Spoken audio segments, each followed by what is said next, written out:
Hey everyone, Sparks back with another Silver and Blood video, and I want to talk about mistakes to avoid when you start playing the game. And even if you've been playing for a while, these are things that can help you progress better going forward so you don't mess up your account even more. But if you're starting off new with me and watching my videos, this should help get you off to a really good start. So the first thing I want to say is don't use your moon tiers on the standard banner or to buy anything. Okay, so these are like your gems like you would have in any other gacha game. This is going to be your main currency for doing gacha pulls, which is down here under Embrace.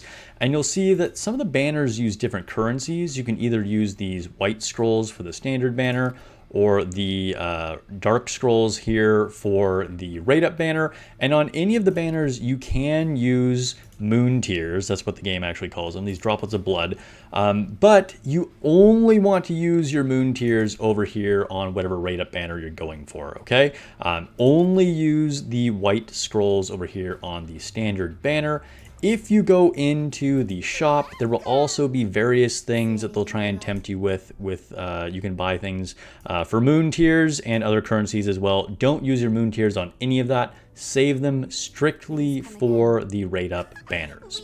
The second tip is don't put units on the wish list that you don't have. Okay, I've mentioned this in some previous videos already, but going back to Embrace, you have your altar over here, which is your wish list. And when you're starting out, your mission above everything else in the game, and I mean everything else in the game, is to get 5 SSRs with max limit break. In other words, 4 total copies of those units so you can fill out all these red dots on them. Remember, the reason for that is because if you go to the transfusion, you're going to have your 5 units up here that are your highest level, and then everything down here will match that level. And in order to get past level 160, your SSRs have to be at max limit break. So your initial one and then 3 more copies, and then you can break that 160 wall and get to level 200. So in order to make that easier, leverage the wish list. This is so important. I know there's probably going to be like some OP unit on here, like acapella or something that you're going to want to have on there, and there's going to be some room for that at least, right? There's going to be at least a few units that you can just put on there no matter what. But everything else, even if you have a bad unit, like Kane is considered to be very low tier, I still have him on the wish list because he was one of the first SSRs that I got, and then I got another copy of him quickly, and so he's just going to help me get past that level as I need to. Also, I just realized that I have my little chat box up here, which I will turn off for the sake of recording of this video. Normally I just have that up there for when I'm streaming. Okay, anyway, the third thing is on equipment. So let's go to our vassals. And you have 4 different pieces of equipment that you can do. You have the headpiece, you have the ring, I think this is called a ring, yeah, the ring, and then you have the chest piece or clothes, and then you have an amulet over here. So you're gonna get these at various tiers. Right now, I'm mostly on tier 5 gear. You can see here is a tier 4 gear. And if I scroll down more, I don't know if I still have like some units with like some lower tier gear. Maybe it's all tier 5 at least for most of my units. But, oh, nothing. Well, no examples. I don't know why I'm trying to show you. Okay, like here's a lower tier gear here. Like this is tier 3, whatever. So when should you actually start upgrading your gear? Ideally, not until you get all the way to the end of the highest tier gear, okay? You want to hold off on leveling gear as long as possible, okay? You can go over here and enhance it, and you can either use your like special leveling items or other pieces of gear to do this, but I would not do this. You can push your power level in so many other ways in the beginning and the mid game that you just don't need to waste resources. Save them for leveling your gear later on, okay? So just do not upgrade your gear for a long time.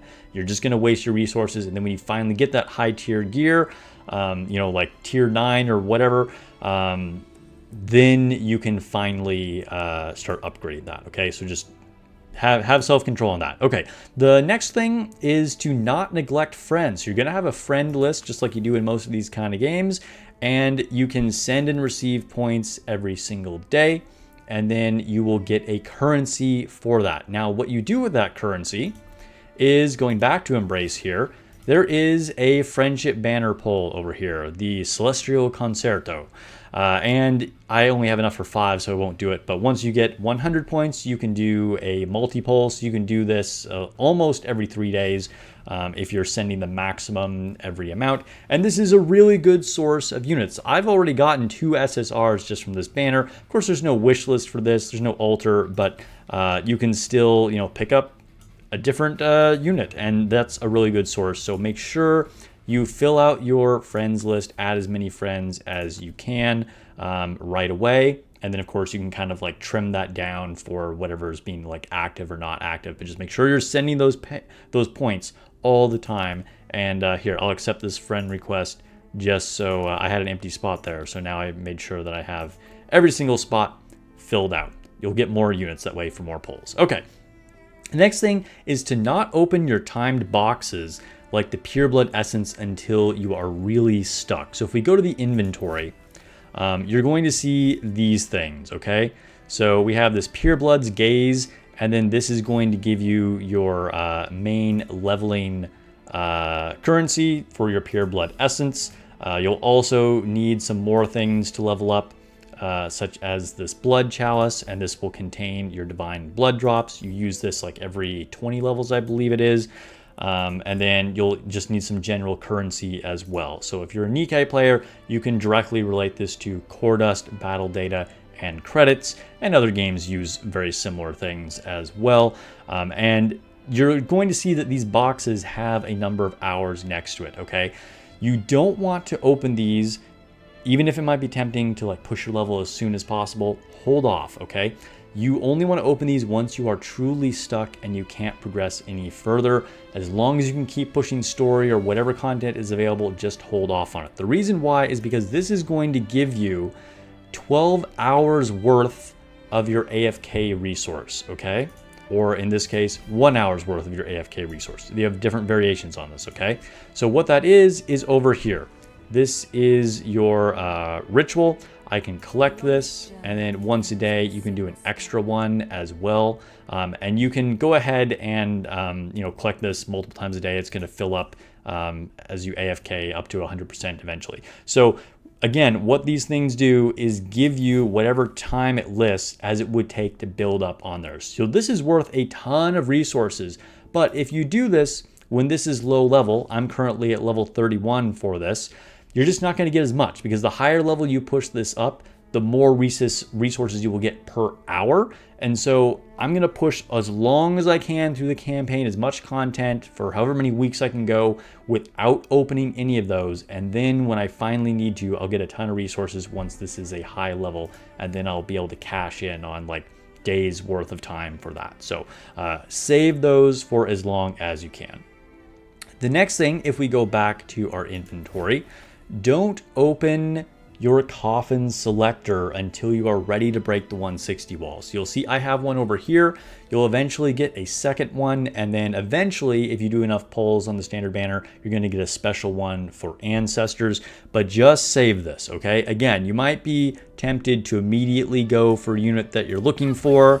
You're like, oh, I really want Ressa. I'm going to get her. Although you probably want to use it on a more OP unit, although I'm a fan of Ressa. But whatever the unit that you're going for, maybe Starry-Eyed, Iona, just wait, okay? Again, it might be tempting to get like a really powerful unit, and if you're lucky, you can do that. But wait until you're going to get 2 of these. Again, wait until you are 2 copies away of breaking that 160 wall, then open them. And if you're lucky, you'll naturally hit that, and then you can use these to get like another OP unit instead. But I know the temptation there, it's a selector, but just use it on a unit that you already have. Wait until the last second until you're just 1 or 2 copies away from finishing that 160 wall, because I've seen it happen in Nikke. People will get stuck there for months or even years if they don't plan ahead.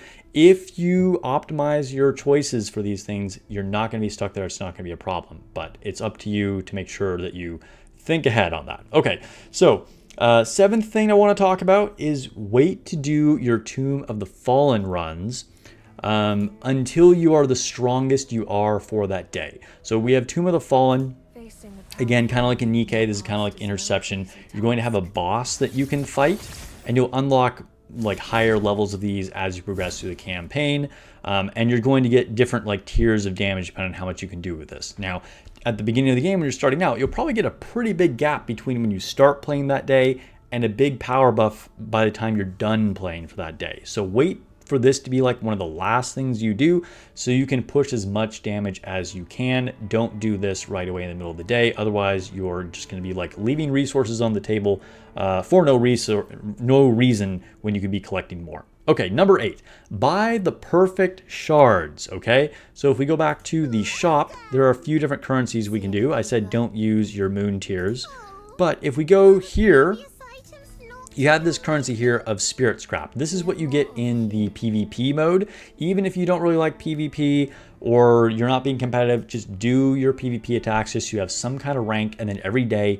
you will get some of these to use in this shop, okay? And these are really good because you can buy all kinds of things in here, but the only thing you want to buy is the perfect shard. Now, way down the road later in the game, you'll probably want to start buying some of these things because it's going to upgrade your like faction stats, but don't worry about that now. Again, we're clearing the 160 wall. We're trying to expand our roster of units and get some stronger guys, and that's going to be your perfect shard. Also, ignore the advanced shard. You might get screwed over on this. Just, it's a trap. Buy the perfect shard. Remember, the perfect shards are a guaranteed SSR no matter what. It's really cool. You can buy these like every few days. You can save up this currency pretty quickly. Use this to only buy the perfect shards. Okay, number 9, save your fragment residue to buy duplicates to break the 160 wall. So that's actually back in the shop, and that is going to be here. No, which one is it? This one. So this is the currency that I'm talking about, your fragment residue. You're going to get this for doing polls over time, and eventually you're going to be able to buy a copy of a unit. You can see I have enough to buy one here. I have Lamia. I could upgrade my Lamia right away. That would seem pretty good, but I'm not going to because I'm going to wait again until the last second of where I'm about to break the 160 wall. If I need one more copy of a unit to get past that so I can have 5 at max limit break, then I'm going to use that, okay? So also keep in mind, this will not give you a brand new unit. If I don't already have Mass here, this won't give me Mass. I have to already have her. This will just give me a copy to limit breaker. Same, like I would probably want to get Starry-Eyed Iona, but I still have to pull her first. So just make sure you save these, wait to break the 160 wall so you can do that. Again, that might also save you with being able to use your selector coffin for something else as well, so keep that in mind.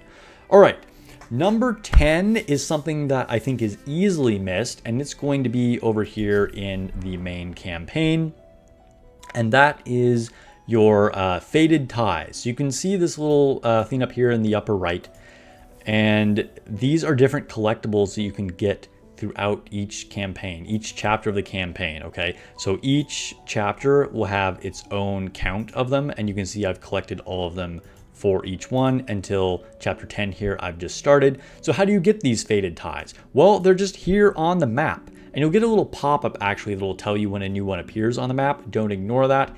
All you need to do is click on them. You're looking for that little red X, and it'll give you various rewards. So I just got some moon tiers there, which is great.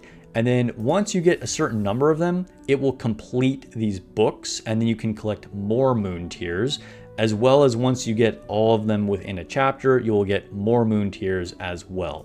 So this is something, like I said, is really easy to do, but kind of easy to miss as well. So if you aren't sure if you've gotten all of these before, make sure you go back and check all your chapters and grab those moon tiers. Do note that hard doesn't seem to have them, or at least I haven't encountered them, but they will be there for each new normal campaign stage. All right, these are my 10 tips and pitfalls to avoid, okay? If you follow these rules, you will for sure have an easier time progressing. Let me know if you have any additional tips in the comments below. I'm still really enjoying this game. Silver and Blood has continued to impress me with the story, the artwork, everything's been a lot of fun. I will say, remember, I am still free to play. There have been some sketchy things said about them in the past, and so just keep that in mind about the devs. There hasn't been anything negative about this game specifically, but I just want people to kind of know, because, you know, if I'm endorsing people to play something, I just want like people to go in with like eyes open, right? All right, so don't forget to subscribe for more Silver and Blood videos, and I will catch you guys in the next video or stream.